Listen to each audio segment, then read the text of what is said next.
Donc, bonjour, je suis Habiba Bigdad, je suis première vice-présidente du Cercle Jeunes de la Croix. Le Cercle Jeunes de la Croix, c'est une association française d'élus français pour la coopération France-Maroc, donc entre les villes françaises et les villes marocaines. Donc on est ici invité par la présidente des présidents de conseils régionaux marocains, justement pour assister à l'ensemble des travaux qui ont commencé depuis hier, qui suit la lettre royale qu'on a entendue hier et qui fait suite en fait à la première assise qui a eu lieu en 2019 sur justement le rôle des régions. Et aujourd'hui, ce qu'on voit, c'est donc un bilan de ce qui a été fait jusque maintenant et peut-être une réorientation de l'ensemble des actions des comités régionaux. Et pour nous, c'est très important puisque comme on fait la coopération entre la France et le Maroc, il faut que ce qui est mis en place, par exemple, par les collectivités en France, soit aussi en lien avec les collectivités marocaines pour créer cette, on va dire, cette cohésion et cette coopération. Et ce qui a été vraiment apprécié là dans ce discours et dans cette projection, c'est donner une large participation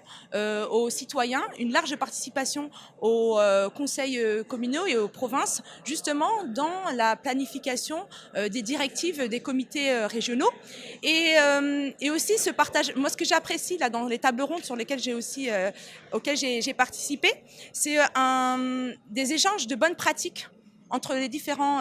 conseils régionaux, dans ce qu'ils ont mis en place, leurs échecs, et de pouvoir les partager pour pouvoir justement prévoir d'éventuels échecs peut-être, et de pouvoir être dans la réussite de l'ensemble des prérogatives qui sont données aux comités régionaux. Et je pense que une force aussi de ces deuxièmes assises, c'est de mettre aussi l'accent sur l'investissement de financeurs ou autres, justement dans la réalisation, parce qu'aujourd'hui on est confronté justement à la réalisation, à certains investissements sur certaines thématiques que pilotent les comités régionaux, et de pouvoir aussi donner, puis là en quelques années, un peu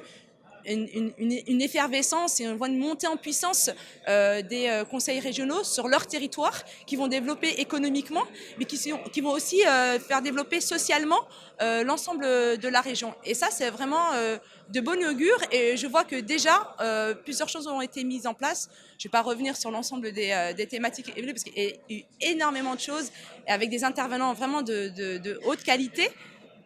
Et ça donne de l'espoir sur le développement territorial tel qu'il est découpé aujourd'hui.